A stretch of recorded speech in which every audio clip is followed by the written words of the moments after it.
चलिए भाई, हमारी शुरुआत होती है इस चैप्टर की अल्टरनेटिंग करंट की। इससे पहले हम लोग पढ़ रहे थे डीसी करंट। डीसी करंट में हम एक बैटरी यूज करते थे, यहाँ कोई रेजिस्टेंस लगा होता था, ये प्लस ये माइनस, और कांस्टेंट रेट से ये कोई भी एम्पेयर में करंट हमको प्रोवाइड करते रहता था।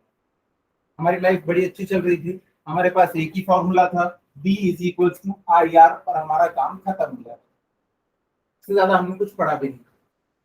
लेकिन फिर यहाँ पे एक साइंटिस्ट के दिमाग में एक बात आई। उन्हें एक चीज पता चली, इलेक्ट्रिसिटी और मैग्नेटिज्म के बीच में कुछ तो रिलेशन है। और वो रिलेशन कैसा है उसको स्टैब्लिश करते हैं कि मान लीजिए ये कोई एक मैग्नेट है, ये इसका नॉर्थ पोल है, ये इसका साउथ पोल है। नॉर्थ पोल से एक्सटर्नली हमेशा मैग्नेटिक फील्ड जो है इस तरीके से बाहर निकलती है, साउथ पोल में अंदर घुसती है। अगर मैं इसके सामने कोई एक सरफेस रख दूं तो देखिए इसमें से बहुत सारी मैग्नेटिक फील्ड्स क्रॉस हो रही है। इसी मैग्नेटिक फील्ड्स को क्या कहा जाता है, जितनी भी नंबर ऑफ मैग्नेटिक फील्ड पास हो रही है उसी को हम लोग क्या नाम दे देते हैं, फ्लक्स। कितने नंबर ऑफ मैग्नेटिक फील्ड पास हो रही है उसको हम बोलेंगे फ्लक्स। और जो फ्लक्स की वैल्यू होती है वो होती है बी डॉट ए। बी क्या था, मैग्नेटिक फील्ड की इंटेंसिटी, और ए था ये आपने जो सामने सरफेस रखी है उसका एरिया कितना है। अब हमें पता है मैग्नेटिक फील्ड जो होती है इनकी एक पर्टिकुलर डायरेक्शन होती है, तो ये एक वेक्टर क्वांटिटी है, और एरिया जो है वो भी एक वेक्टर क्वांटिटी है। अगर इस हथेली को अगर मैं बताऊं कि इसका एरिया वेक्टर किस डायरेक्शन में, तो बस आप इसके ऊपर एक परपेंडिकुलर रख दो तो ये इसका एरिया वेक्टर हो जाता है। किसी भी सरफेस, ये एक बोर्ड है, ये भी एक सरफेस है, इसका एरिया वेक्टर कहाँ है, बस इसके ऊपर एक परपेंडिकुलर ड्रॉ कर दो। ये पेन जो इसके ऊपर परपेंडिकुलर है तो ये इस एरिया वेक्टर की डायरेक्शन होगी। तो उन्होंने बताया कि ये फ्लक्स की वैल्यू है। हाँ, तो इससे क्या, अब हमने ये देखा कि अगर हमने एक नॉर्थ पोल और साउथ पोल को आमने सामने रखा है तो नॉर्थ से निकलेगी मैग्नेटिक फील्ड और साउथ में जाके घुस जाएगी। तो ये मैग्नेटिक फील्ड जा रही है। अब मैंने क्या किया, यहाँ पे एक कॉइल रखी है। कॉइल मतलब ऐसा समझ जाओ कि एक वायर लिया है, उसको इस शेप में मैंने मोड़ दिया है। मैंने एक वायर लिया, उसको देखो इस शेप में मैंने मोड़ दिया है। ये वायर यहाँ से शुरू हुआ है, ये पूरा वायर है, यही हमारी कॉइल है। इस कॉइल को देखो मैंने यहाँ पे रखा हुआ है, इस डायरेक्शन में मैग्नेटिक फील्ड जा रही है और एरिया भी ऐसे ही रखा हुआ है। तो मैग्नेटिक फील्ड और एरिया वेक्टर के बीच में एंगल कितना है, 0 डिग्री। जैसे ही ये जो कॉइल है अगर ऐसी टर्न हो गई तो एरिया वेक्टर हो जाएगा ऐसा, और मैग्नेटिक फील्ड हो जाएगी ऐसी, मतलब इन दोनों के बीच का एंगल कितना बन गया, 90। अब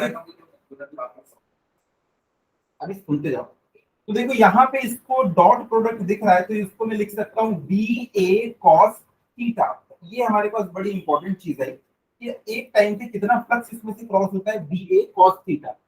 क्योंकि देखो जब ये ऐसा रहेगा और ऐसी मैग्नेटिक फील्ड है तो मैक्सिमम मैग्नेटिक फील्ड इससे क्रॉस होने वाली है। लेकिन जैसे जैसे ये टिल्ट होने लगा तो देखो मैग्नेटिक फील्ड जो इसमें से कम पास हो रही है, फ्लक्स की वैल्यू कम होने लगी। तो यहाँ पे देखो थीटा जो था वो 0 डिग्री है, क्योंकि देखो ये एरिया वेक्टर की डायरेक्शन ये है और मैग्नेटिक फील्ड की डायरेक्शन ये है। तो एरिया वेक्टर और इसके बीच में एंगल कितना है, 0 डिग्री। जब एंगल 0 डिग्री होता है तब maximum magnetic field lines cross करते हैं। इतना आप लोग समझ रहे हो। अब किसी साइंटिस्ट ने बताया कि अगर किसी एरिया से गुजरने वाला फ्लक्स जो है अगर उसकी वैल्यू टाइम के साथ आपने चेंज कर दी तो उसके अंदर ना एक करंट पैदा हो जाता है। तो किसी साइंटिस्ट ने बताया कि इसके अंदर ईएमएफ पैदा होगा और ईएमएफ के कारण ही करंट दौड़ता है। आप एक बैटरी लेके आते हो, बैटरी में क्या है, वोल्टेज सप्लाई कर सकती है, जोड़ते हो करंट आपको मिल जाता है। तो इसमें एक ईएमएफ जनरेट हो जाएगा, करंट, इस ईएमएफ के कारण करंट जनरेट हो जाएगा और उसकी वैल्यू कितनी होगी, D pi by D T. तो मोटी मोटी बात देखो, किसी कॉइल में से जो मैग्नेटिक फील्ड पास हो रही है वही क्या रहता है, फ्लक्स। इसका एक्सप्रेशन है बी ए कॉस थीटा। और एक साइंटिस्ट ने बताया कि अगर इस पाई की वैल्यू आपने चेंज करी उसके अंदर एक वोल्टेज पैदा हो जाएगा। अब साइंटिस्ट लोगों ने दिमाग लगाया कि चलो हम एक काम करते हैं, मैग्नेटिक फील्ड की डायरेक्शन हमने कांस्टेंट रखी है, इसमें एक कॉइल को रखा। अब अगर हम इस कॉइल को घुमाएंगे तो थीटा की वैल्यू चेंज हो जाएगी, और थीटा की वैल्यू चेंज होगी तो फ्लक्स चेंज हो जाएगा, और जब जब फ्लक्स चेंज होता है तब तब वोल्टेज पैदा होगा। तो उन्होंने इस फॉर्मूले में इस वैल्यू को पुट किया तो देखो E इज इक्वल्स टू हमको क्या मिल जाएगा, D of B A cos theta divided by D T. या थीटा यहाँ पे कोई फिक्स क्वांटिटी है, ये किसी खास एंगल पे जाके रुक जाता है क्या, नहीं। थीटा क्या है, एंगुलर डिस्प्लेसमेंट है, ये हर समय ऐसे मूव कर रहा है। जैसे कि हम लोग लीनियर डिस्प्लेसमेंट निकालते हैं, एस कैसे निकालते हैं, वेलोसिटी इनटू टाइम। ये देखो ये मीटर पर सेकंड है और ये सेकंड, सेकंड सेकंड कट जाता है और आपको लीनियर डिस्प्लेसमेंट मिल जाता है। वैसे ही एंगुलर डिस्प्लेसमेंट हम कैसे निकालते हैं, एंगुलर वेलोसिटी इनटू टाइम। ये देखो ये रेडियन पर second into second, second second cut जाएगा और रेडियन आपका बच जाएगा। तो यहाँ पे थीटा की जगह पे हम क्या लिखेंगे, ओमेगा टी। तो यहाँ पे थीटा की जगह पे मैं लिख देता हूँ ओमेगा टी। और जैसे ही हमने यहाँ पे ओमेगा टी लिखा, देखो मैग्नेटिक फील्ड कांस्टेंट है, एरिया भी कांस्टेंट है, तो ई की वैल्यू क्या मिल जाएगी, बी ए ओमेगा। और कॉस ओमेगा टी का डिफरेंशिएशन कितना हो जाता है, minus sign omega T, minus sign omega T. अभी ना मेरा मकसद सिर्फ और सिर्फ किसका है कि हम लोग को ये पता चले कि मैग्नीट्यूड कितना पैदा हो रहा है, इसलिए थोड़ी देर के लिए मैं माइनस साइन को भी नेग्लेक्ट करके रखूंगा। आप बस ये देखो जैसे जैसे टाइम चेंज होगा वैसे वैसे पैदा होने वाला वोल्टेज जो है वो भी चेंज होते जा रहा है। अभी मैं साइन वाइन सबको नेग्लेक्ट करके चल रहा हूँ, स्टार्टिंग से यहाँ पे minus D five by D T लेके चलना है, लेकिन मैं लास्ट में क्या कर रहा हूँ उसको करेक्ट कर दूंगा। अभी आप सिर्फ ना मैग्नीट्यूड समझते जाओ कि ये वोल्टेज का फॉर्मूला आया कैसे। मेरे पास 2-3 मैसेज आए कि फॉर्मूला आया कैसे। देखो बी ए ओमेगा साइन ओमेगा टी। अब एक बात बताओ, साइन ओमेगा टी, साइन के साथ ना आप 0 से लेके इन्फिनिट तक के कुछ भी डाल देना, आपको मैक्सिमम वैल्यू कितनी मिलेगी इसकी, 1। तो साइन की मैक्सिमम वैल्यू कितनी हो सकती है, 1। तो वोल्टेज की मैक्सिमम वैल्यू कितनी आ जाएगी, अभी माइनस साइन को नेगलेक्ट कर दो, ये तो 1 हो गया, बी ए ओमेगा। इसको मैंने ई मैक्स नाम दिया, या इसी तरह मैं बार बार मैक्स ना लिख के नॉट लगा दूंगा। मतलब ईएमएफ की मैक्सिमम वैल्यू कितनी मिल सकती है, बी ए ओमेगा। ऊपर वाले फॉर्मूले में बी ए ओमेगा दिख रहा है, यहाँ पे पुट कर दो। तो किसी भी इंस्टेंट के ऊपर आप वोल्टेज निकाल सकते हो, ये वाला फॉर्मूला आ चुका है आपके पास। और अगर दोनों साइड रेजिस्टेंस से डिवाइड कर दोगे तो यहाँ पे क्या आ जाएगा, I is equal to maximum EMF divided by resistance to maximum current. तो इस तरीके से हमारे पास ईएमएफ और करंट के दो फॉर्मूले आ जाते हैं। तो अल्टरनेट करंट समय के साथ चेंज होता रहता है, कैसे निकालेंगे, बस टाइम की वैल्यू रख दो आपको पता चल जाएगा। तो यहाँ पे देखो ये हमारा अल्टरनेटिंग करंट जो कि टाइम के साथ में चेंज होता रहता है। तो I is equals to I not sine omega T, E is equals to E not sine omega T. किसी किसी बुक में लिखा होता है V is equals to V naught sine omega T. तो E से बोलो या V से बोलो, बात एक ही, ठीक है। तो ये वाला फॉर्मूला। चलो यहाँ पे अगर मैं एक आपको क्वेश्चन दूं, अगर मैं आपको बोलूं कि जो करंट है वो है हमारा कितना, 10 साइन 500t। अब यहाँ पे आई एवरेज की वैल्यू निकालिए और आई आरएमएस की वैल्यू निकालिए। अब आई आर एवरेज कितना होता है, आई एवरेज होता है 2 आई नॉट बाई पाई, और आई आरएमएस कितना होता है, आई नॉट बाई रूट 2। तो फॉर्मूला को याद करनी, डेरिवेशन हम लोग पिछली क्लास में कर चुके हैं। करंट बार बार चेंज हो रहा है तो उसकी एक एवरेज वैल्यू निकाल लेते हैं, उसके बाद एक उसकी आरएमएस वैल्यू निकाल लेते हैं। तो ये दो इंपॉर्टेंट फॉर्मूला अभी तक हमारे पास आए। तो आपको करंट की इक्वेशन पता है, अगर आपको बोलेगा आई एवरेज निकालो तो इसको कंपेयर करो इस वाले फॉर्मूले से। तो आपको यहाँ से क्या पता चल गया कि आई नॉट की वैल्यू कितनी है, 10, 2 इंटू 10/5, और ये कितना हो जाएगा 10/√2। तो आई एवरेज निकाल सकते हैं, आई आरएमएस निकाल सकते हैं। बस करंट की इक्वेशन आपको ये मेन इक्वेशन याद होनी चाहिए, इससे आप लोग हमेशा कंपेयर कर दिया करेंगे। वैसे वोल्टेज के बारे में आपको दिया होगा कि हमारे पास जो वोल्टेज है उसका फॉर्मूला ये है, तो एवरेज ईएमएफ और एवरेज सॉरी आरएमएस ईएमएफ की वैल्यू निकालो, सेम फॉर्मूला यहाँ पे ई नॉट हमको रखना है। इसके बाद नेक्स्ट ये मीन और RMS value of alternating currents. किसी भी फुल साइकिल के लिए अगर आप एवरेज करंट निकालोगे, देखो ये करंट है टाइम के साथ में ये ऐसे चेंज होता है, ये ऐसे ऊपर जाके वापस ये ऐसे आता है, इसी को क्या कहते हैं हम लोग, एक साइकिल। ड्यूरिंग हाफ साइकिल ये पॉजिटिव होता है और ड्यूरिंग हाफ साइकिल ये नेगेटिव होता है। तो अगर तुम एक पूरे साइकिल के लिए अगर इसको निकाले इसकी एवरेज वैल्यू, तो जितना पॉजिटिव है उतना ही नेगेटिव है, तो एक साइकिल के लिए एवरेज करंट कितना हो जाएगा, 0। इसीलिए हम क्या करते हैं, आधे साइकिल के लिए निकालते हैं। तो देखो वही मैंने लिखा है कि आई एवरेज या I mean for full cycle is 0, लेकिन हम हाफ साइकिल के लिए निकालेंगे तो ये वाली वैल्यू आती है। डेरिवेशन हम कर चुके हैं। वैसे ही एवरेज ईएमएफ कितना होता है, 2 ई नॉट बाई 5। हमने I R M S calculate किया था, आई आर एम एस की वैल्यू आ जाती है इतनी, ई आर एम एस की वैल्यू आ जाती है। तो फॉर्मूला और याद कर लो, डेरिवेशन का क्या है वो बाद में भी हम लोग देख लेंगे, अभी फॉर्मूले पे फोकस कर लो क्योंकि इनका यूज करना है। तो ये हम लोगों ने देख लिया। इसके बाद हमने देखा था कि अगर किसी सर्किट में रेजिस्टेंस जुड़ा होता है तो क्या होता है, उसके बाद इंडक्टेंस जुड़ा होता है तो क्या होता है, और उसके बाद देखेंगे हम लोग कैपेसिटर जुड़ा होता है तो क्या होता है। तो यहाँ पे देखो, एक मैंने सर्किट लिया, इसमें रेजिस्टेंस जुड़ा हुआ है और यहाँ पे नीचे में एक एसी सोर्स लगा हुआ है। एसी सोर्स जो है ईएमएफ प्रोवाइड कर रहा है, E not sine omega T, इसकी इक्वेशन। अब देखो, कभी भी आप ईएमएफ, सॉरी, अगर यहाँ पे कोई एसी सोर्स लगा है तो आप करंट की डायरेक्शन नहीं लिख सकते क्योंकि कभी वो पॉजिटिव है कभी वो नेगेटिव है।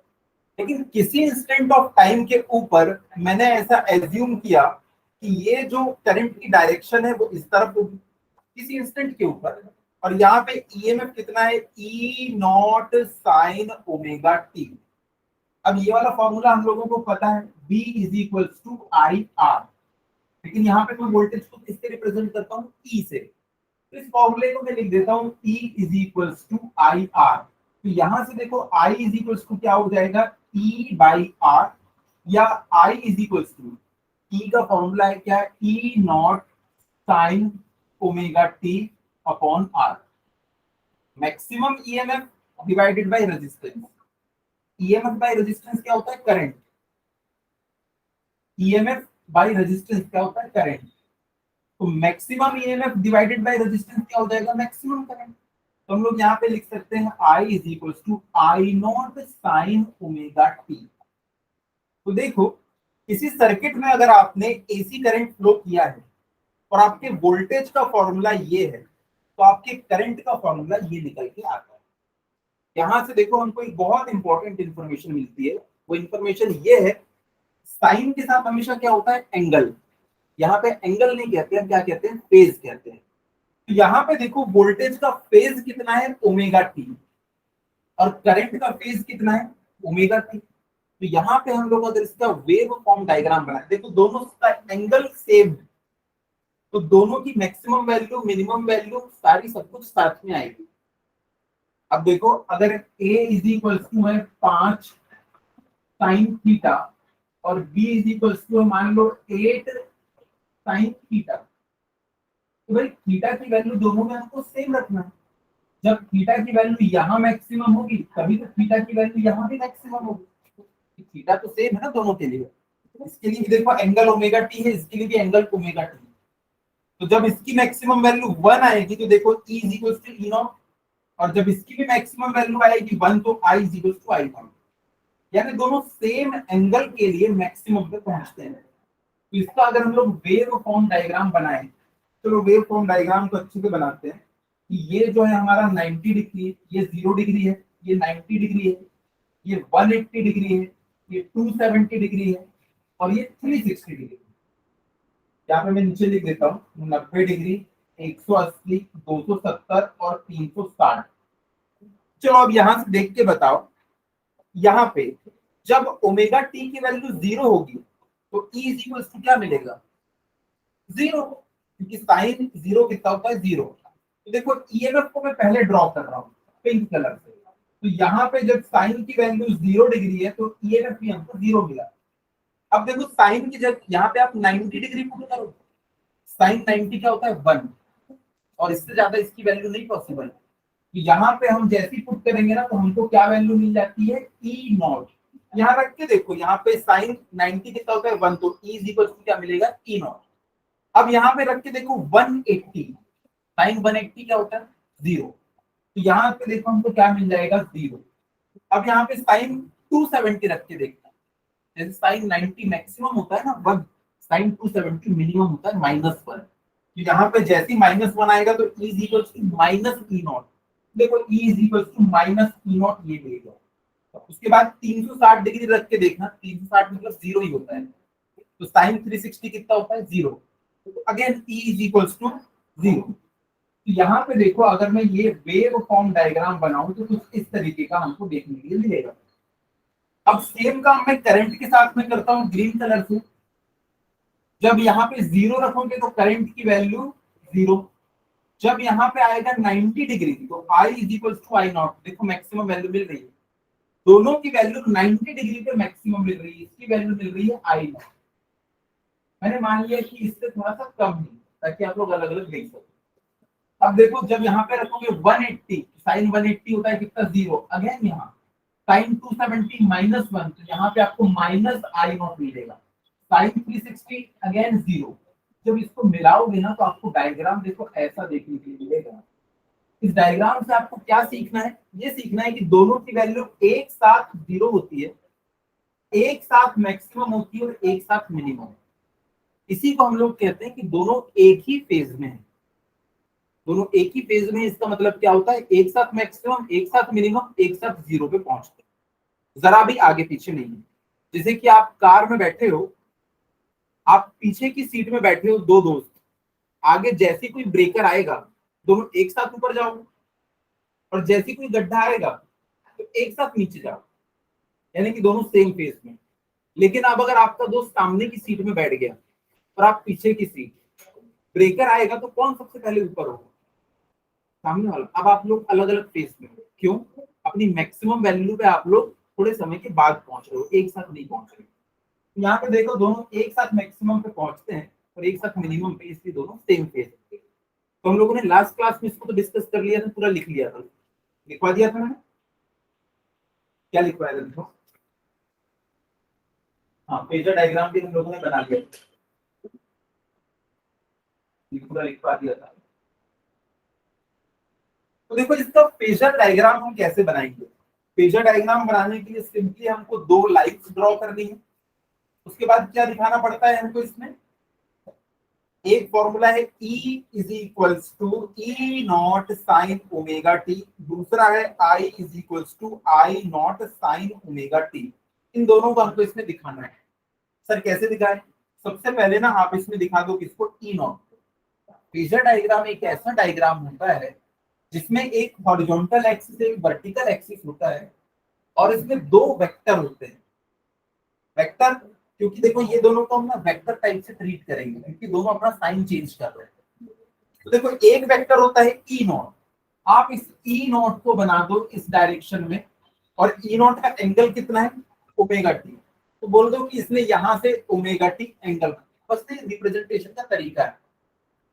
तो आप सबसे पहले ईएमएफ को बना दो, उसकी मैक्सिमम वैल्यू वाला ये ई नॉट, वो भी कितने एंगल पे, ओमेगा टी।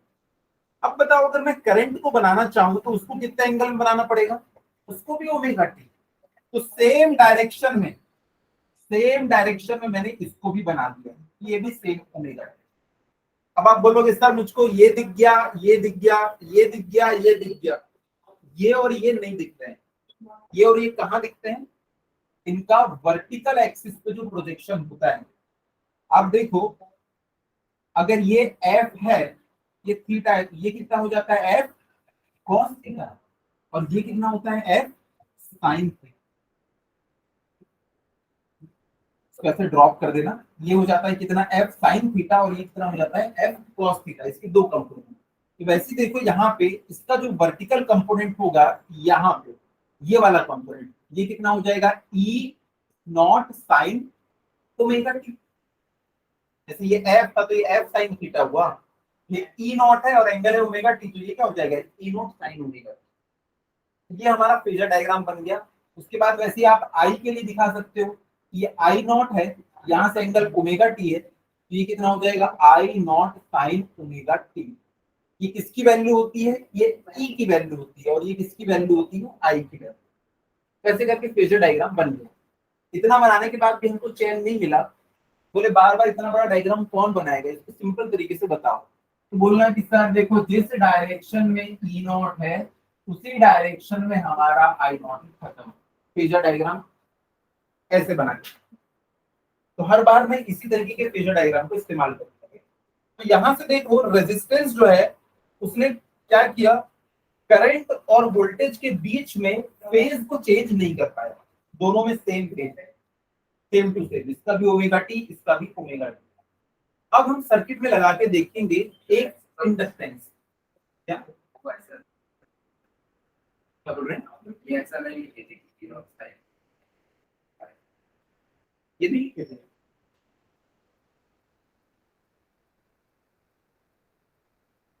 अच्छा, तो इसको कॉपी कर लो, एक डायग्राम बना लो जिसमें रेजिस्टेंस दिखाओ, ये वाला सर्किट दिखाओ।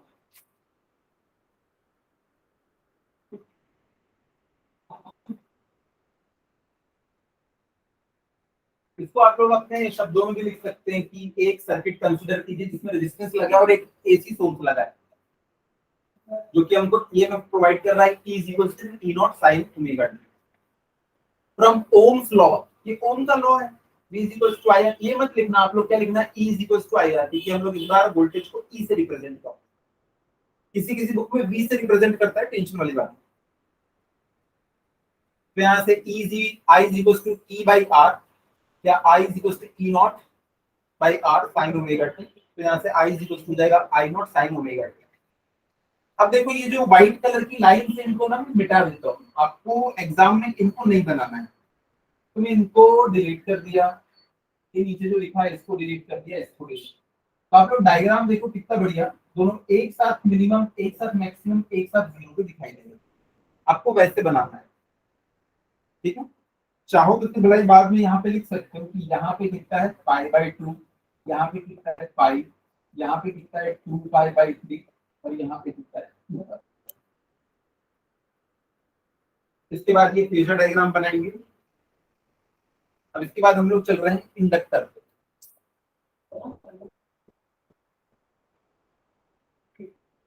देखो मेरे ख्याल से इंडक्टर वाला भी हो चुका है।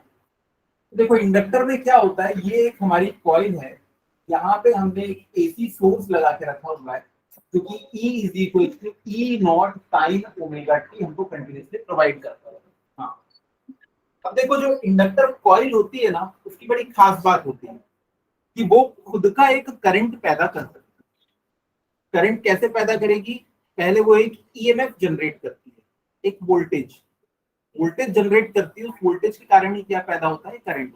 याद आ रहा है, हमने एक कॉइल रखी थी, उसके पास मैग्नेट लेके गए थे, जैसी मैग्नेटिक फील्ड लाइन उससे क्रॉस हो रही थी, वो अपोजिट डायरेक्शन में खुद का ईएमएफ जनरेट कर रही थी। तो अभी सिर्फ आप इतना याद करो कि जैसे ही इसमें से पास होने वाले करंट की वैल्यू चेंज होगी, एक खुद का एक ईएमएफ जनरेट कर देगा, और उस ईएमएफ की वैल्यू होती है minus D phi by D T. अभी थोड़ी देर पहले हम लोगों ने ये लिखा था, आज की क्लास में सबसे पहली स्लाइड में यही लिखा था मैंने, capital E is equal to minus D phi by D T. और जब ऐसी इंडक्टिव कॉइल होती है तो उसमें फाई की वैल्यू होती है L इंटू आई। याद आ रहा है, mutual induction L I by D T. L और एम हम लोगों ने पढ़ा है, mutual induction, self induction. L जो है वो कांस्टेंट है, तो E is equal to minus L D I by D T, मतलब वो इतना ईएमएफ पैदा करेगी। अब एसी सोर्स में तो करंट हमेशा चेंज होता है, change in current with time always, तो हमेशा एक ईएमएफ पैदा होगा यहाँ पे।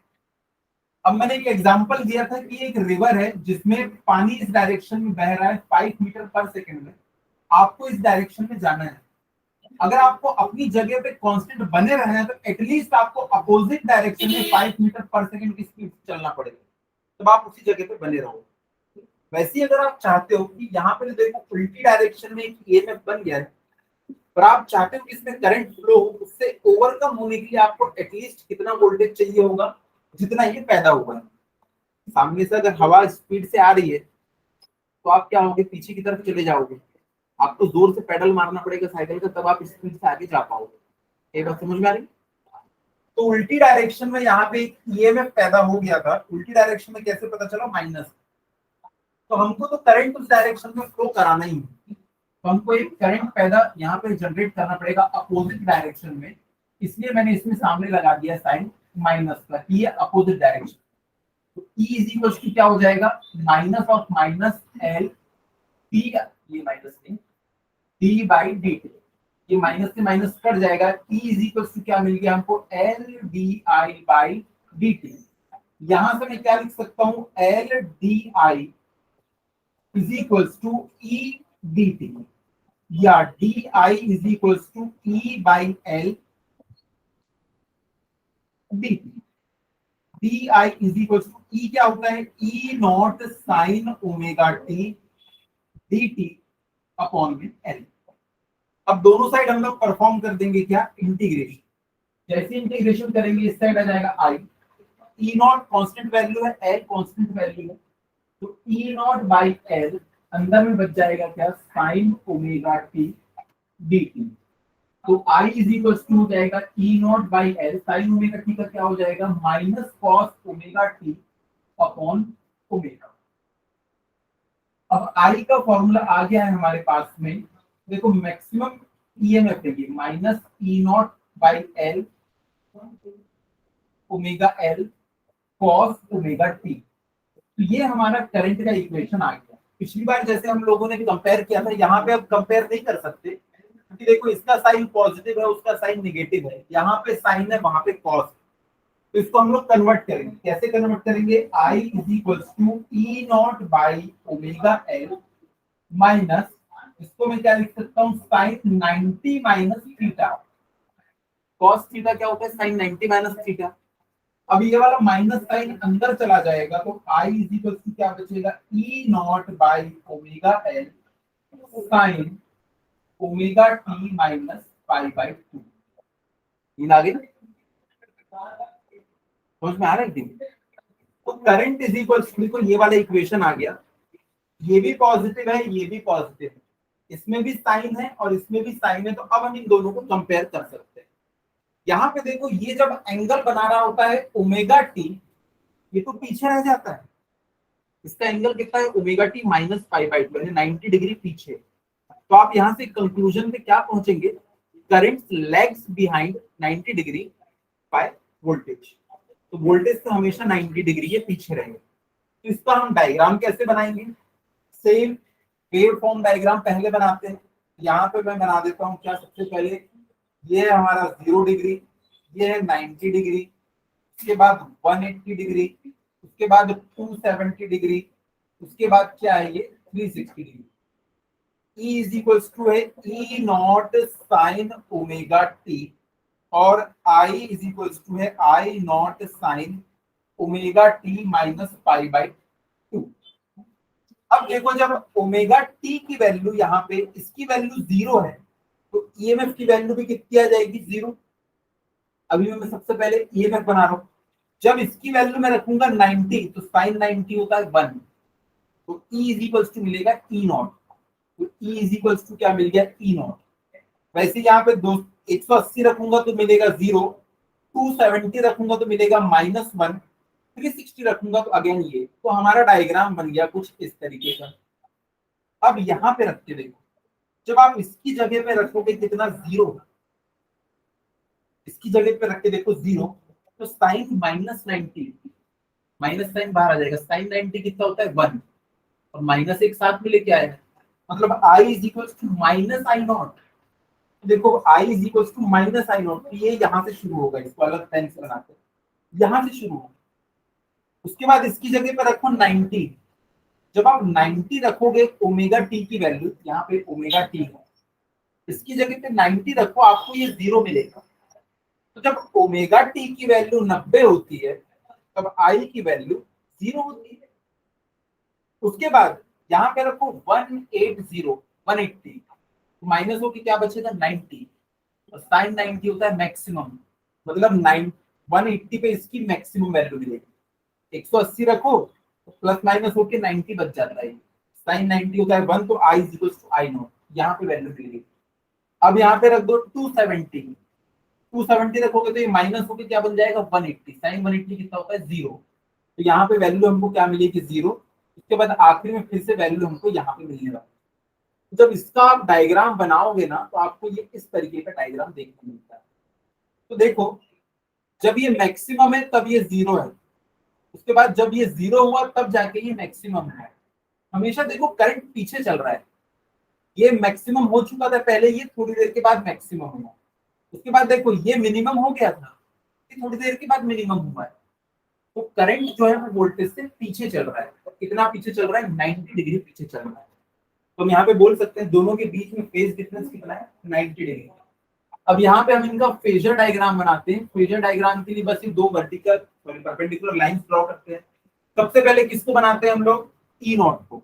ई नॉट को मैं कितने एंगल पे बनाऊंगा ओमेगा टी, अगर मैंने इसको ओमेगा टी एंगल पे बना दिया, अब देखो अगला किस पे बनने वाला है, ओमेगा टी में से 90 माइनस करो। हम इस साइड जाते हैं तो पॉजिटिव लेते हैं, मैंने आपको बोला ना ओमेगा टी बनाओ, तो आपने इस डायरेक्शन में बनाया। अगर बोलता है कि ओमेगा टी में से 5-10 माइनस कर दो तो आप नीचे आओगे, ओमेगा टी में से माइनस करना है। अब देखो इसमें से 90 माइनस करोगे तो श्योर शॉट आप यहाँ पे पहुंच जाओगे, क्योंकि ये तो पूरा 90 होता है, ये खुद यहाँ है तो 90 यहाँ नीचे कहीं आने वाला है। तो यहाँ पे देखो आप लोग पहुंच जाओगे, ये यहाँ पे आप पहुंच गए। अगर ये परफेक्ट 90, ये देखो इन दोनों के बीच में एंगल कितना है, 90 डिग्री। अगर ये 90 है और इससे आप लोग क्या किए, यहाँ से यहाँ तक ये ओमेगा टी है, तो ये वाला एंगल कितना हो जाएगा, 90 माइनस या π/2 माइनस π/2 माइनस ओमेगा टी। अरे अगर ये 30 डिग्री है तो ये कितना हो जाएगा, 60 डिग्री। कैसे निकाले, 90 में से 30 को माइनस करें, तो 90 माइनस ओमेगा टी। तो ये है हमारा ई नॉट और ये क्या है हमारा आई नॉट। तो इस तरीके से हम लोग इस डायग्राम को बनाते हैं। अब अगर मैं आपसे पूछूं कि इसका सिंपल तरीका भी तो होगा कोई बनाने का, जैसे पिछली बार हम लोगों ने बनाया था, तो बोलना हाँ सर बिल्कुल है।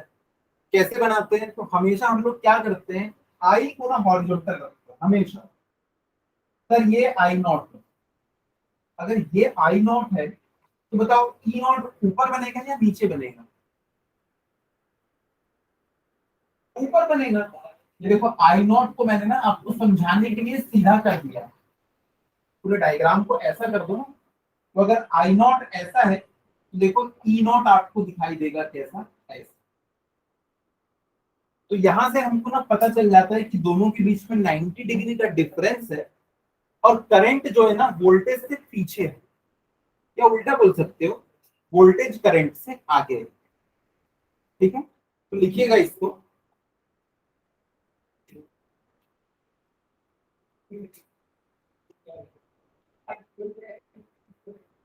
Let a source of EMF is connected,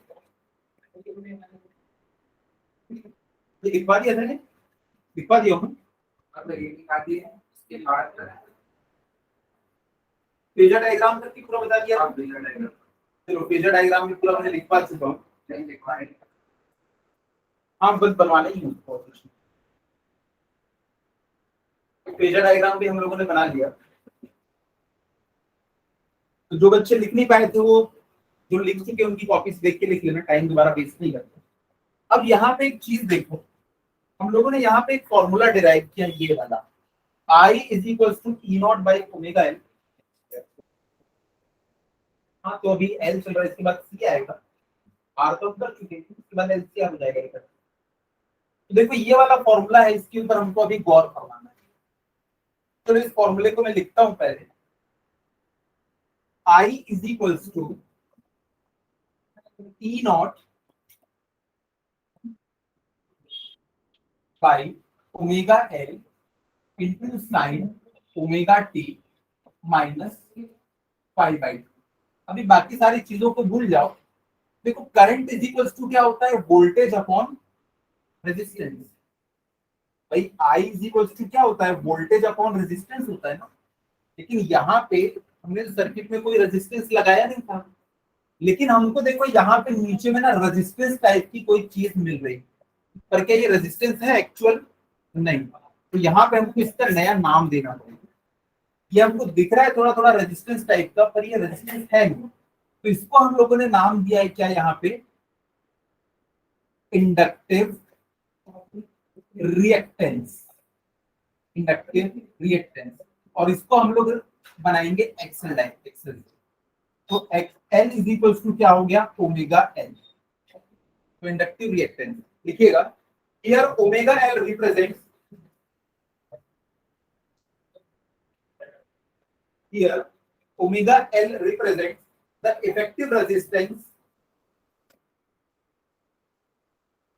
omega L represents the effective resistance offered by inductance, offered by inductance L, capital L, full stop। This is called inductive reactance. This is called inductive reactance and is denoted by XL and is denoted by XL. Therefore, XL is equals to omega L या XL. Omega को frequency के terms में क्या लिख सकते हैं? 2 pi F. तो 2 pi F L, ये भी कई जगहों पे लिखा पाया जाता है 2 पाई एफ एल. देखो ये रेजिस्टेंस टाइप से बिहेव कर रहा है और इसका नाम क्या है? Inductive reactance.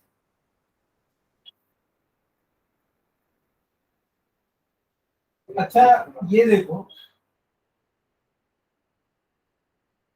यहाँ पे जो ईएमएफ पैदा होता है वो क्या होता है?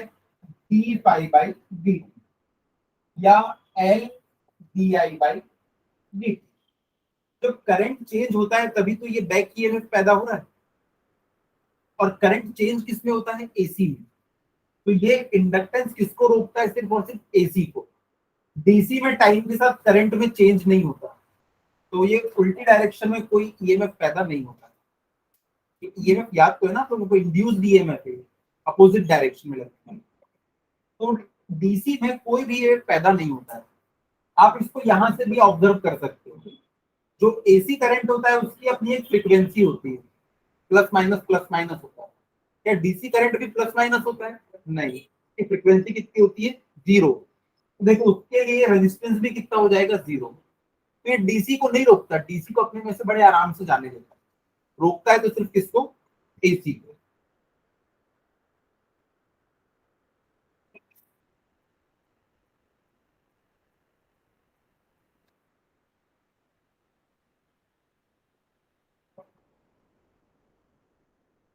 चलिए एक क्वेश्चन कीजिएगा.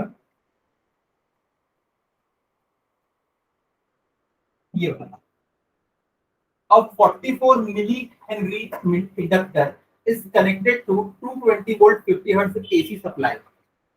आपको दिया हुआ है L की वैल्यू, इंडक्टेंस दिया हुआ है कितना? 44 into 10 to the power minus 3 Henry is connected to V is equals to 220 volt और फ्रीक्वेंसी आपको दी हुई है 50 हर्ट्ज यानी कि 50 साइकिल्स पर सेकेंड.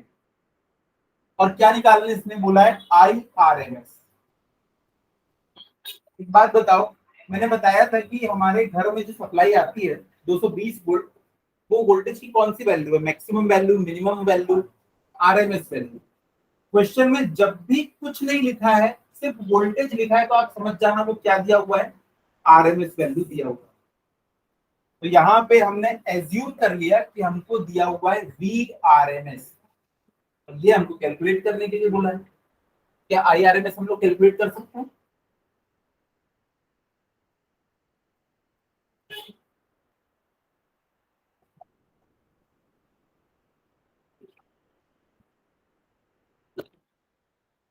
देखो यहाँ पे लगा हुआ है क्या? एक इंडक्टेंस लगा हुआ है, कोई रेजिस्टेंस नहीं दिया हुआ है. तो यहाँ पे हम लोग कैसे फाइंड आउट करेंगे? जैसे जब रेजिस्टेंस लगा होता था तो V is equals to I R या I is equals to V by R, ये हम फॉर्मूला यूज करते थे इन केस ऑफ रेजिस्टेंस. यहाँ पे लगा हुआ है इंडक्टेंस, और इंडक्टेंस के केस में जो रेजिस्टेंस होता है वो कितना निकाला हमने अभी? Omega L. याद आ रहा है? जब भी इंडक्टर लगा होता है तो I इज इक्वल्स टू क्या होता है? V upon omega L. ये आरएमएस, तो ये भी आरएमएस होना चाहिए. तो आई आरएमएस यहां से निकाल लीजिए. ये दिया हुआ है कितना? 220 डिवाइडेड बाई ओमेगा. ओमेगा क्या होता है? 2 pi F. Omega is equals to होता है 2 पाई एफ. तो मैं लिख देता हूं 2 into 22/7 into 2 pi F 50 into L 44 into 10 to the power minus 3. ये दिया हुआ है. कैसे निकालेंगे? 7 से ये कट गया मान लो 7 बार, 22 से ये कट गया मान लो 10 बार, या वाला टाइप से. नीचे 42 रुपी काट दो। देखो ये मैं मान लेता हूँ 3.14 इसको, ये हो जाएगा 220 upon 2 × 3.14 into 50 into 220 44 into 10⁻³ zero से जीरो कट गया, ये इससे 2 बार कट जाएगा, तो ऊपर क्या बचा 1 और नीचे हाँ, करीब करीब ऑलमोस्ट 60 बचा है, करीब करीब 10⁻³ या 1/6 इंटू 10⁻²। 1/6 कितना होता है 0.16 इंटू 10⁻², तो 16 एम्पियर के अराउंड आंसर आएगा। तो IRMS निकालना था तो VRMS अपॉन ओमेगा। देखो जैसे ये फॉर्मूला आप देखिए, आपको करंट निकालना है, वोल्टेज दिया है, तो आप लोग ओम्स लॉ लगाने की कोशिश करोगे, V = IR से निकालने, पर रेजिस्टेंस तो दिया ही नहीं है। आप लोग देखोगे क्या दिया हुआ है, आपको इंडक्टेंस दिया हुआ है, और जब भी इंडक्टर लगा होता है तो सर्किट का रेजिस्टेंस कितना होता है ω_L, ये आपको याद आना चाहिए।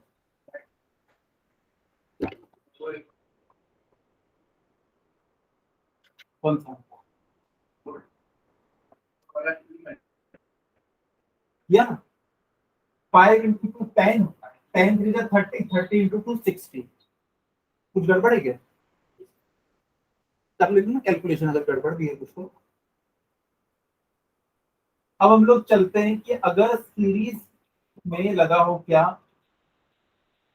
कैपेसिटेंस, अब हम लोग कैपेसिटर को लगा रहे हैं। देखो अगर एक कैपेसिटर लगा हुआ है किसी सर्किट में जिसमें एसी करंट फ्लो हो रहा है, E = E0 sin ω_t। अच्छा एक बात बताओ, आप लोगों ने एक फॉर्मूला पढ़ा था कि कैपेसिटेंस क्या होता है Q/V। क्या मैं यहां से लिख सकता हूँ Q C × V, और यहाँ पे मैं वोल्टेज को V से नहीं डिनोट करता हूँ, किससे डिनोट करता हूँ E से, इसलिए मैंने लिख दिया Q C × E, क्योंकि यहाँ पे मैं वोल्टेज को इससे डिनोट करता हूँ। अब उतने ही अच्छे से बताओ करंट क्या होता है Q के टर्म्स में, dQ/dt। इंस्टेंटेनियस करंट की बात कर रहा हूं मैं, किसी भी इंस्टेंट के ऊपर आप लोग जो फॉर्मूला निकाल रहे हो I = I0 sin ω_t, किसी इंस्टेंट पे निकाल रहे हो ना, आप t की वैल्यू रखोगे और करंट मिल जाएगा, मतलब किसी इंस्टेंट की बात कर रहे हो। तो ओवरऑल जो करंट होता है ना I एवरेज, वो क्या होता है Q/t, कितना चार्ज किया कितनी देर। इंस्टेंटेनियस क्या होता है इसी पल कितना चार्ज किया जाए। तो इंस्टेंटेनियस करंट का हम लोगों ने यहाँ पे फॉर्मूला लगाया, अभी तो ये वाला हम फॉर्मूला लगाए, तो I = D, यहाँ पे क्या बच जाएगा C × E अपॉन dt। तो I = कैपेसिटेंस, ये तो एक कांस्टेंट चीज है, तो ये बाहर निकल जाएगा, और E की जगह पे मैं क्या लिख दूंगा E0 sin ω_t। तो C D E0 sin ω_t upon में dt। अब मुझे बताओ E0 कांस्टेंट है, इसको भी मैं बाहर ले लेता हूँ, तो क्या बचेगा I = T E0, और साइन ω_t का डिफरेंशिएशन कितना होगा ओमेगा कॉस ω_t। तो मैं लिख सकता हूं I = C ω E0 cos ω_t।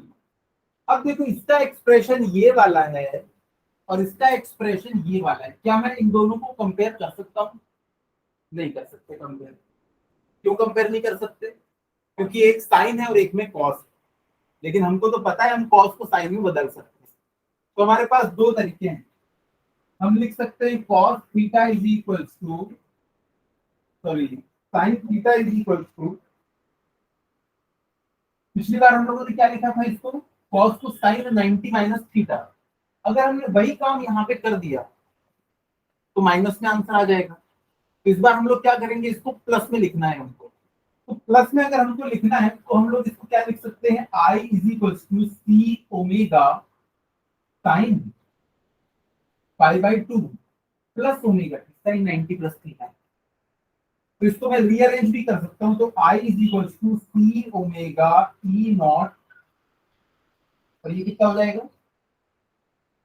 Sign omega T plus pi by. तो इस बार देखो, ये भी पॉजिटिव है, ये भी पॉजिटिव, इसका एंगल जो है ओमेगा टी, और इसका एंगल कितना है, omega T plus pi by two. पिछली बार ये पीछे आया था, इस बार क्या है, आगे आया। कुछ बच्चे बोलेंगे सर इसको फिर से वही लिख दो ना, pi by two minus omega T. तो यहाँ देखो minus omega T plus pi by two हो जाएगा। हमको यहाँ पे ओमेगा टी प्लस है, यहाँ पे भी प्लस पे चाहिए था, इसलिए इस बार साइन 90 माइनस थीटा नहीं लिखा है। तो देखो यहाँ से इसको sign omega T plus pi by two, तो देखो वोल्टेज जब होगा ओमेगा टी पे, तो करंट कहाँ पे होगा, omega T plus pi by two पे। इस बार पीछे है या आगे है, इस बार आगे। चलो इसका वेव फॉर्म डायग्राम बनाते हैं, क्या आप लोग बना सकते हैं वेव फॉर्म डायग्राम? चलो लिखो पहले।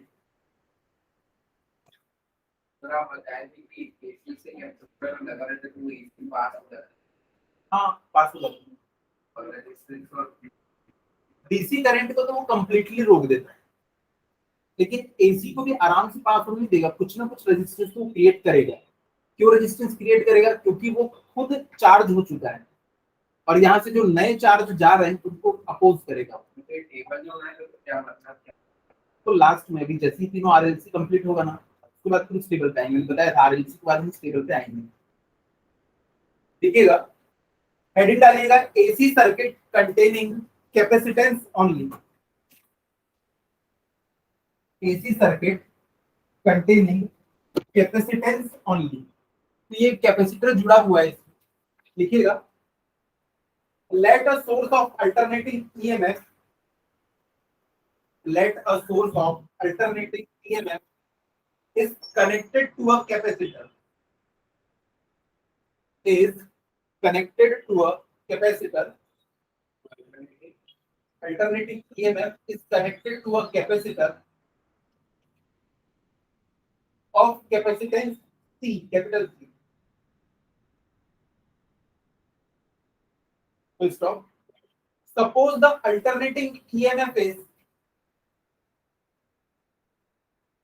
suppose the alternating EMF is, लिख लो ये E is equals to E naught sin omega t, और ये डायग्राम बना लेंगे।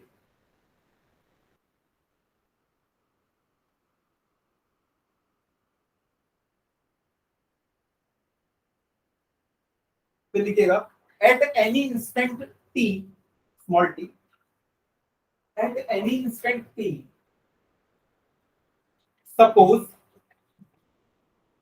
q is the charge, small q, suppose q is the charge on the capacitor, capacitor में q charge है, full stop.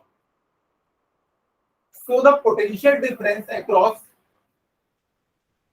so the potential difference across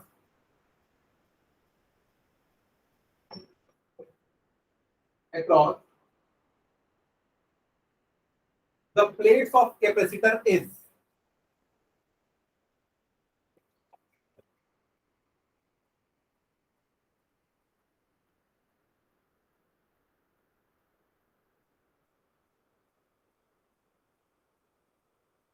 क्या होता है, लिख लेना V is equals to Q by C,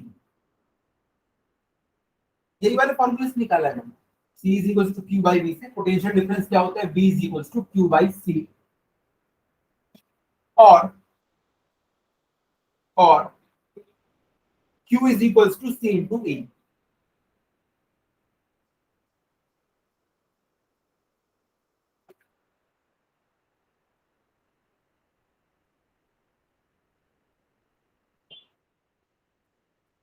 उसके बाद next time में लिखना ये instantaneous current at that instant, instantaneous current at that instant I is equals to dq by dt। अब q की जगह पे आप रख देंगे ce, और वहां तक के पहुंच जाएंगे।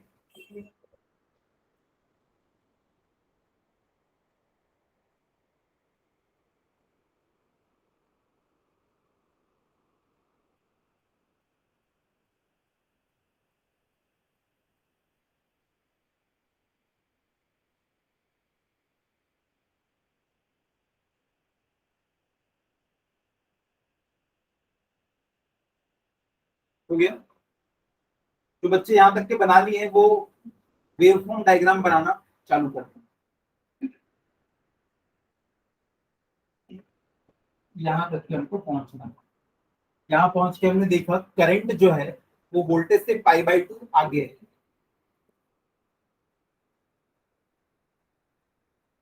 तो अब इसका हम लोग बनाना शुरू करते हैं वेवफॉर्म डायग्राम। वेवफॉर्म डायग्राम में इस तरफ मैं बनाता हूँ ओमेगा टी, यहाँ पे रहता है हमारा ई और आई। अब मैं अलग अलग एंगल के ऊपर इसको बना देता हूँ, ये एक एंगल, ये एक एंगल, ये 0, ये 90, ये 180, ये 270 और ये 360 डिग्री। अब देखो E is equals to E not sine omega T. हर बार वैसे ही बन रहा है ये तो इस बार भी मैं इसको सेम ऐसे ही बना देता हूँ, किसी को कोई तकलीफ तो नहीं है।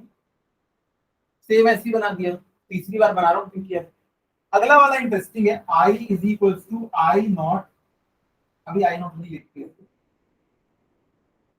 E naught T omega sine omega T plus π/2। यार जब ये ओमेगा टी है तो ये उसमें से 90 और जोड़ दो तब आएगा। तो देखो जब ओमेगा टी की वैल्यू 0 है, ये तो अपने भैया 0 निकल गए थे, लेकिन ये क्या हो जाएंगे साइन 90। तो इसकी वैल्यू क्या मिलेगी, I is equal to E naught C omega, यानी कि इसकी मैक्सिमम वैल्यू मिल रही है। जो भी कुछ मिल रहा है ये ई नॉट सी ओमेगा, ये हमको मैक्सिमम वैल्यू मिल रही है ना। इसको हम लोग लिख लेंगे जब 0 है तब इसकी हमको मैक्सिमम वैल्यू मिल रही है इस 0 पे, ये आई में। उसके बाद देखो जब इसकी वैल्यू कितनी हो जाएगी 90। जब ओमेगा टी 90 है तो देखो 90 प्लस 90 180, टाइम 180 कितना होता है 0। तो यहाँ पहुंच गए। अब इसकी जगह पे रख दो 180, तो कितना हो जाएगा अंदर 270 और साइन 270 कितना होता है -1। तो 180 रखने पे हमको क्या मिल रहा है -1। उसके बाद जब इसकी जगह पे 270 रखोगे तो टोटल 360 बन जाएगा, यानी 0। तो वापस से ये यहाँ पे 360 में 0 हो जाता है। उसके बाद वापस 360 के बाद कितना आता है 360 यानी 0। गोल चक्कर 0 से शुरू हुए थे 360 मतलब वहीं पहुंच जाते हैं। फिर से 90 रख के देखो क्या हो जाएगा, ये 0।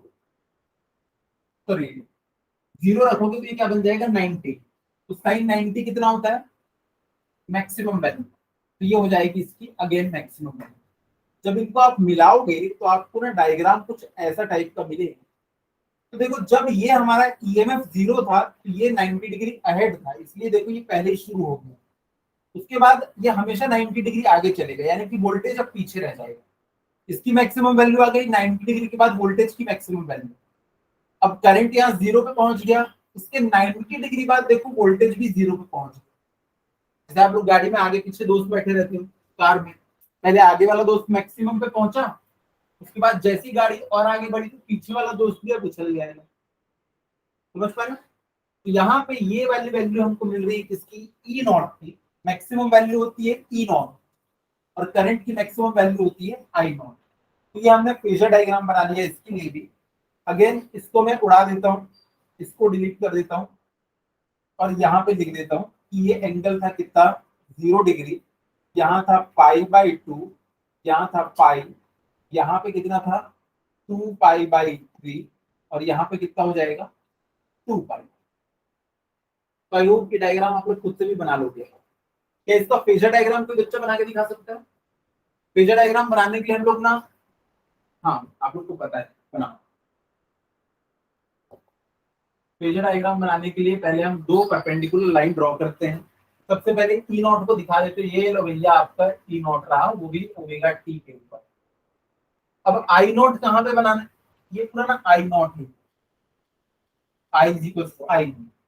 अब आई नॉट हमको कहाँ बनाना है ओमेगा टी प्लस 90, यानी कि इससे 90 डिग्री ज्यादा। देखो इससे 90 डिग्री ज्यादा, यहाँ पे क्या बन जाएगा हमारा आई। ये वाला एंगल कितना है पूरा 90 डिग्री। जब ये ओमेगा टी पे है तो ये ओमेगा टी प्लस 90 पे, 190 डिग्री आगे। लेकिन अगर इसको मुझे सस्ता सुंदर टिकाऊ बनाना है तो मैं कैसे बनाऊंगा, सबसे पहले करंट को बना लिया करो हमेशा, और वोल्टेज क्या है, इससे पीछे है या आगे है? वोल्टेज इससे लैग कर रहा है, पीछे है। तो मैं इसको ऊपर की डायरेक्शन में बनाऊं या नीचे? नीचे की तरफ। तो यहाँ पे नीचे क्या बन जाएगा हमारा, ई नॉट, दोनों के बीच में दिखाई दे रहा है एंगल कितना, 90 डिग्री। तो ये शॉर्टेस्ट तरीका है इनको शो करने का। तो जब भी आप देखोगे कि ये वोल्टेज लैग कर रहा है, मतलब आप समझ जाना सिस्टम में क्या लगा हुआ है, कैपेसिटर। जब भी वोल्टेज लीड कर रहा है, इसका मतलब सिस्टम में क्या लगा हुआ है, इंडक्टर। और जब दोनों सेम फेज में, इसका क्या मतलब है, रेजिस्टेंस लगा हुआ है हमारे सिस्टम में। तो हमने तीनों को तो सेपरेट सेपरेट पढ़ लिया। अब हम लोग नेक्स्ट हमारा देखेंगे जिसमें हम तीनों को एक साथ जोड़ेंगे। ठीक है, तो लिखिएगा इसमें आगे डेरिवेशन के बाद में, we find that in an AC circuit, we find that in an AC circuit containing capacitor only,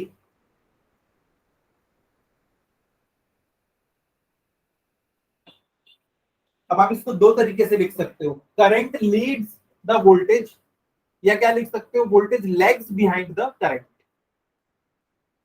bike में दो लोग बैठे हैं, राम श्याम के पीछे बैठा है या श्याम राम के आगे बैठा है, आप दोनों तरीके से डिफाइन कर सकते हो। तो करंट वोल्टेज से 90 डिग्री आगे है, या वोल्टेज करंट से 90 डिग्री पीछे है। तो हम लोग इसको लिखते हैं, alternating current I leads the alternating EMF by a phase angle of 90 degree. कितना आगे है ये बताना है, 90 डिग्री आगे। अब ये वेवफॉर्म डायग्राम, फेजर डायग्राम को ड्रॉ कर लीजिए।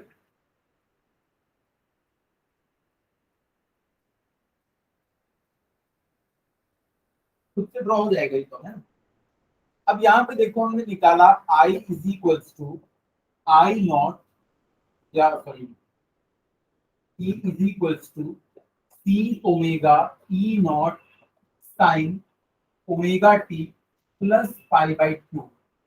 क्या मैं इसको ऐसा लिख सकता हूँ, I is equals to E naught upon 1 by C omega into sine omega T plus pi by 2। हम सब जानते हैं current is equals to voltage upon resistance. ये ब्रैकेट के अंदर जो कुछ भी आपको दिख रहा है, ये कैपेसिटर वाले सर्किट का रेजिस्टेंस है। तो इसको हम लोग नया नाम देंगे यहाँ पे, जैसे पिछली बार हमने नाम दिया था इंडक्टिव रिएक्टेंस, क्योंकि इंडक्टर लगा हुआ है। इस बार कैपेसिटर लगा हुआ है, इसको हम लोग क्या बोलेंगे, कैपेसिटिव रिएक्टेंस। नाम याद हो जाएगा दो चार बार में। और इसको हम किससे रिप्रेजेंट करेंगे,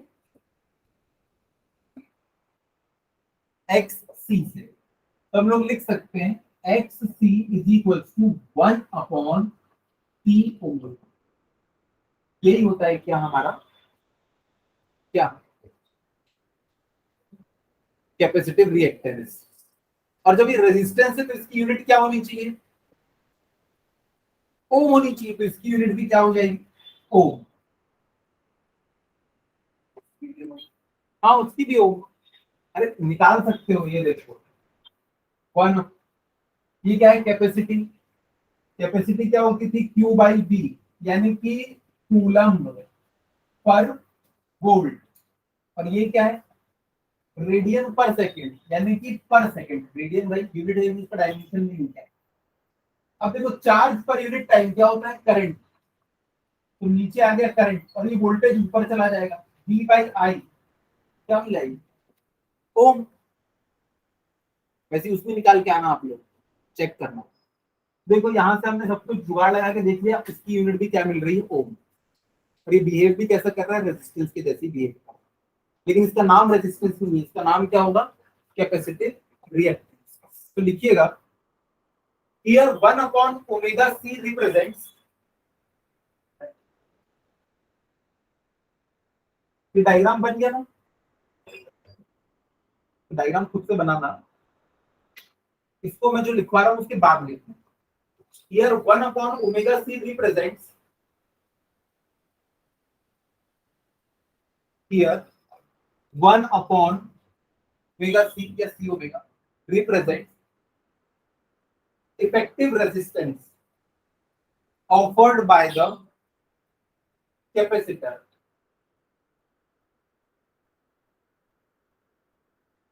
It is called capacitive reactance. It is called capacitive reactance and is denoted by XC. And is denoted by XC. उसके बाद लिख लीजिए आखिर में यूनिट भी लिख लेना उसकी ओम।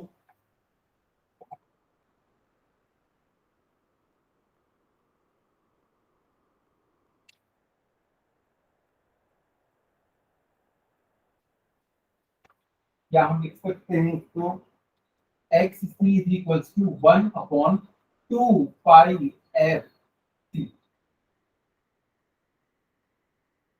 ओमेगा क्या होता है 2 पाई, फ्रीक्वेंसी के टर्म्स में ऐसा लिख सकते हैं हम लोग XC equals to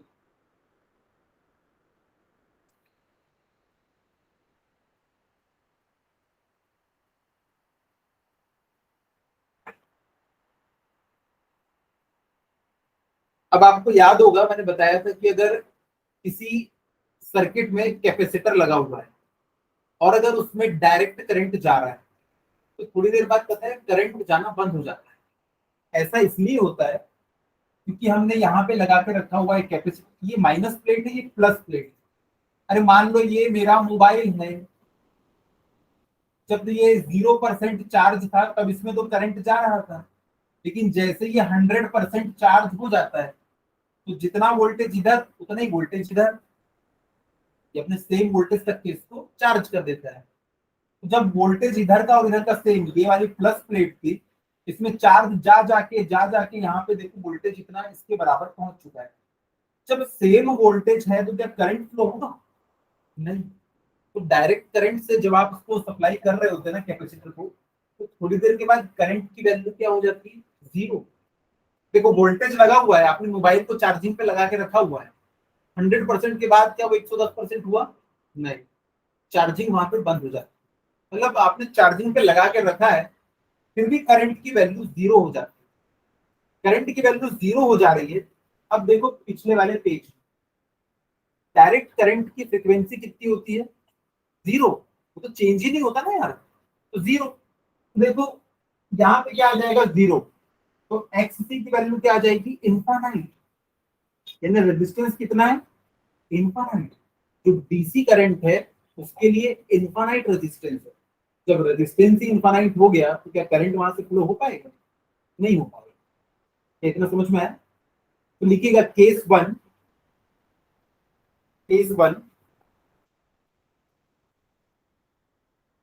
for DC circuit, for DC circuit ऐसा लिखना F equal to zero, therefore XC is equal to infinite. और XC है क्या? रेजिस्टेंस है। तो फ्रीक्वेंसी जीरो तो रेजिस्टेंस मैक्सिमम, और फ्रीक्वेंसी जीरो किसकी होती है? Direct current. देखिएगा, तो a capacitor will block DC, so a capacitor will block DC। लेकिन एसी के साथ ऐसा नहीं है। एसी की फ्रीक्वेंसी होती है, हमारे घरों में जो आता है वो 50 हर्ट्ज है। यहाँ 50 रखोगे तो आपको एक फाइनाइट वैल्यू मिलेगी ना, इनफाइनाइट नहीं, इस बार फाइनाइट है, तो कुछ तो करंट पास होगा। तो एसी को ये ब्लॉक नहीं करता, प्रॉब्लम जरूर क्रिएट करेगा, रेजिस्टेंस है ये, लेकिन पूरा ब्लॉक नहीं कर सकता। इतना समझ में आया? चलिए लिख लीजिए नेक्स्ट पॉइंट, फॉर एसी, हाँ डीसी के लिखा है, for AC frequency is not equal to zero, hence XC is equal to finite value. ये केस 2 है ना, केस 2 तो लिख सकते हो therefore bypasses AC AC current तो अपने में से जाने देता है।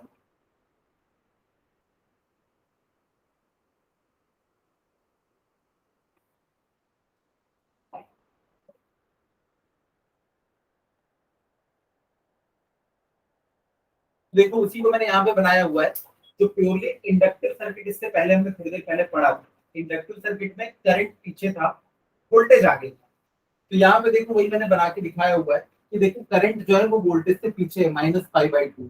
जो एक्सएल है इसकी वैल्यू ओमेगा एल के इक्वल।